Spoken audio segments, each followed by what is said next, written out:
ராணிப்பேட்டையில் வீடு புகுந்து தனியாக இருந்த மூதாட்டியின் காதை அறுத்து தோடுகளை கொள்ளையடித்துச் சென்ற சம்பவம் பெரும் அதிர்ச்சியை ஏற்படுத்தியிருக்கிறது. அதிகாலையில் மின்தடை ஏற்பட்ட நேரத்தில் கைவரிசை காட்டிய கொள்ளையன் சிக்குவாரா?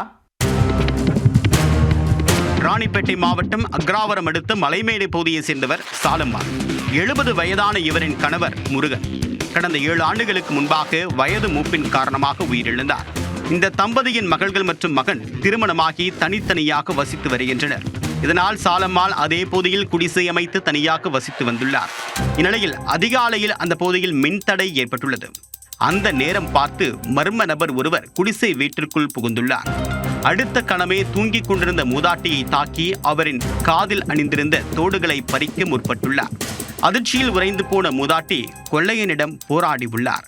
ஆனால் மூதாட்டியின் உடலில் கத்தியால் கோடு போட்ட கொள்ளையன் அவரின் காதுகளை அறுத்து 2 தோடுகளையும் பறித்து கொண்டு தப்பி ஓடியுள்ளார். அலறல் சத்தம் கேட்டு அருகில் இருந்தவர்கள் வந்து பார்த்தபோது சாலம்மாள் படுகாயத்துடன் உயிருக்கு போராடியதைக் கண்டு அதிர்ச்சி அடைந்துள்ளனர். உடனே அவரை மீட்டு வாலாஜாபேட்டை அரசு மருத்துவமனையில் அனுமதித்தனர். அங்கு முதல் உதவி சிகிச்சை அளித்த பிறகு மேல் சிகிச்சைக்காக வேலூர் அடுக்கம்பாறை அரசு மருத்துவமனைக்கு மாற்றப்பட்டார். இந்த சம்பவம் குறித்து சிப்காட் போலீசார் வழக்கு பதிவு செய்து விசாரணை மேற்கொண்டு வருகின்றனர். மூதாட்டியை தாக்கி தோடுகளை கொள்ளையடித்தது உள்ளூர் நபரா அல்லது திருட்டுத் தொழிலில் ஈடுபடக்கூடிய கொள்ளையனா என்று விசாரணையை தீவிரப்படுத்தியுள்ளனர். தனியாக வசித்து வந்த 70 வயது மூதாட்டியின் காதுகளை அறுத்து 4 கிராம் தங்க தோடுகளை கொள்ளையடித்த சம்பவம் ராணிப்பேட்டை பகுதியில் அதிர்ச்சியை ஏற்படுத்தியுள்ளது. பொதுமக்களை மிரட்டக்கூடிய கொள்ளையனை விரைந்து கைது செய்ய போலீசார் உரிய நடவடிக்கை எடுக்க வேண்டும் என்று கிராம மக்கள் வலியுறுத்தியுள்ளனர்.